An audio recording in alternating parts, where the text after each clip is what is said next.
Well, friends, hello and greetings. Mike Falkenstein here with 1-8 Catalyst. And, in this series of YouTube videos that we're doing on the real impact of 1-8 Catalyst, we're going to be interviewing some international friends and partners. And today I am joined by Peter Kaunda. And Peter, you're coming to us from Kenya today. Thank you so much for joining us. Thank you, Mike. Glad to join in from Kenya. That's great. And you and I are really just getting to know each other, and so it's exciting to just to be hearing about some of what God is doing in Kenya. Why don't you tell everybody a little bit about your ministry and what you do in Kenya? Thank you very much. I serve with a church called Agape. And this is a church that was started back in the 90s. Okay. And I moved from the main church, did a church plant where now I am about 10 years ago. So this is the one we call Agape Kasarani. And I am the senior pastor. I have associate pastors that work with me, two associate pastors that work with me. And basically, I'm a pastor, I'm a teacher, I'm an evangelist. So, I'm a church planter as well. Okay, great. And I'm trying to remember are you also doing some like Bible college type teaching? I'm trying to remember. Yes. Yes, I'm actually a dean of a Bible college, which we started as a church. And I also get to teach part-time though in other colleges around. Oh, okay. So Peter, if you were to tell us, it sounds like you're doing a lot of different things in your ministry. What is the thing that God has you really, what's the real heartbeat of your ministry right now? What is God doing there? The heartbeat of my ministry now and our ministry here really is reaching out to the communities in our country here and with the gospel of the kingdom, planting churches, discipling the Christians, mobilizing leaders and sending them again to the community to share the gospel again. And that is the heartbeat of our ministry. How exciting. That's awesome. So I know that you invited not just me, but a number of American friends to come serve with you in Kenya. Give us an idea of what that event is like. What are you guys with your ministry? Are you having some conference that we'll be coming to, or some training meetings? What is the context of that event?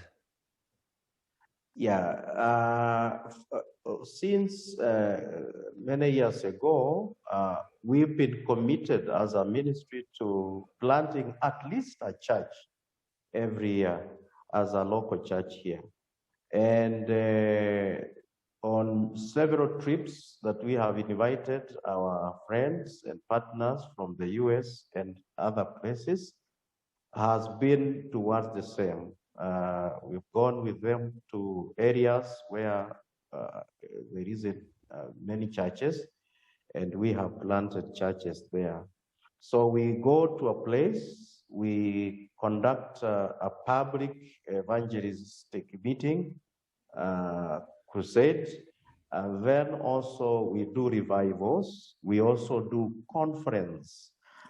For leaders during the day, and then in the afternoon we do crusade, and late in the night we do revivals. Okay. So basically that's how the meetings usually look like. And if I'm remembering correctly, we'll be doing this in several locations, right? There's Nairobi and Mombasa and some other places. Yes, like the meeting you are to come, we had planned for a conference here in Nairobi with the pastors and church leaders and key leaders. Then we were to go to Mombasa, where we were to have also a conference with the pastors and church leaders, and then do crusades and the revivals at the same time. So Okay. we were to have the conference in two places. And this year, we have added another place. We will go to the Rift Valley side of the country, in addition to Nairobi and Mombasa.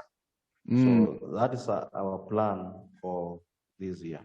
That's great. And so if you were to think about in these different places, how many people will be gathering together in these places? Is there a standard? Do you see 100 people, 200? Is there, what's the how many people are we talking about in terms of these conferences?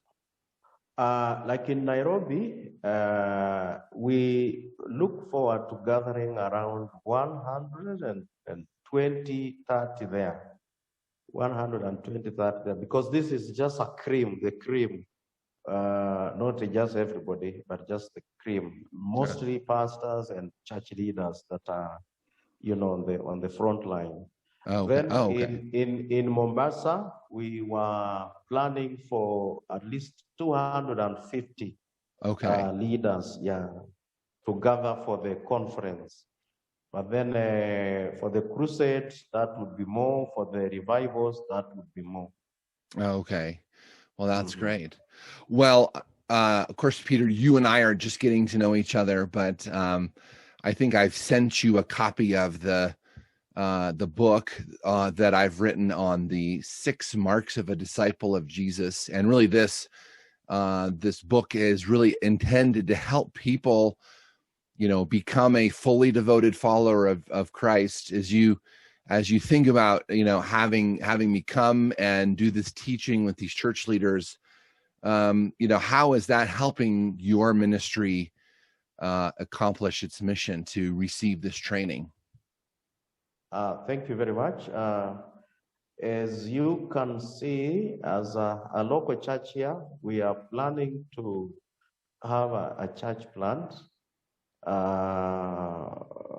in the Rift Valley part of the country. Then in Mombasa, we are going to encourage a church that has been planted by one of the missionaries we work with, Pastor Minor. And in Nairobi, we will do this conference in our church here, where I am now. So this will really be helpful to equip our people, to bring them to the discipleship, the pillars, so that as we reach out to our community and even Mombasa, for those that will be in Mombasa, and for the church that we will plant this year, our people can be equipped to carry out discipleship. Okay. And this will help our church grow. As it is said, the church in Africa is like 7 miles apart, or rather wide. Oh, right. Just 1 inch deep. So this will deepen our ministry and our people here. That's great. In discipleship. Peter, it's interesting that you said that, because I'm finding that the church worldwide in a lot of ways is, what we call a mile wide and an inch deep. So, that's my heartbeat. Actually, if it's my heartbeat, it's really helping people grow deeper, right? We don't want 1 inch deep. We want, even if we go from 1 inch to 1 foot deep, or 10 feet deep. And so that's what a lot of our resources are intended to do. And so I think we can come and hopefully serve together with you all. Well, I'm excited to be able to come and serve together with you, Thank you. and excited to see what God will do through that. So thanks, Thank Peter, you. for your time today, and sure appreciate you and all that God is doing through your ministry. Thank you.